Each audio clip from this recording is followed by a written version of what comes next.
Has anybody ever told you that you are more than your worst moment? So think about like the worst thing you've ever done, that you're greater than that moment. How would you feel if like everybody found out about that moment? Because some things that we've done, we, have in private and nobody knows about. But in John chapter 8, there was a lady in that she was caught in the act of adultery. So she was caught doing some stuff she wasn't supposed to be doing it with. And the Pharisees at that time, which the Pharisees was like the religious leaders, they bring her to Jesus. And they were like, she's been caught in adultery.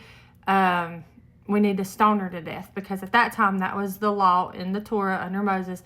That was the law. If you're caught in adultery, you're stoned to death. So twofold. The religious leaders were wanting to trip Jesus up. So if you've ever had any problems with religious people and you don't go to church or you don't like God or like Jesus because of somebody that is a Christian, let me just say this part again. It was the religious leaders that was trying to trip Jesus up. It was the religious leaders that had Jesus crucified. So if you don't like, Jesus didn't like a lot of the religious people either. But stay with me.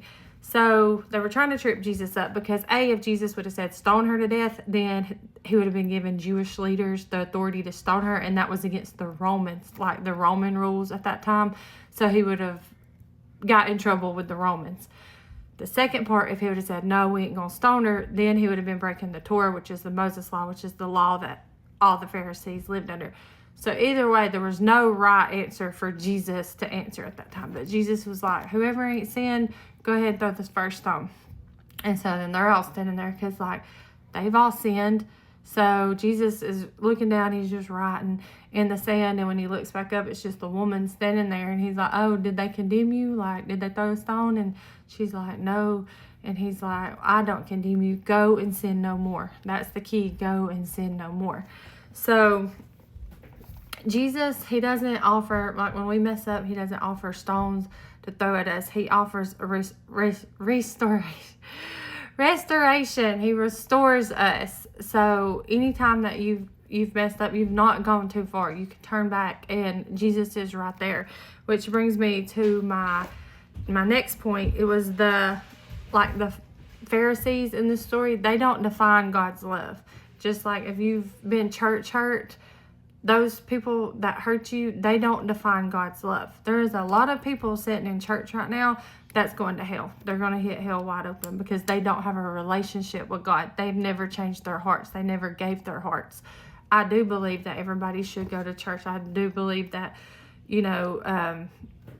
it just helps us. We get the word and stuff. So I'm not saying don't go to church, but I'm just saying if you've ever been church hurt, don't base God and don't base your relationship with Jesus on flawed people.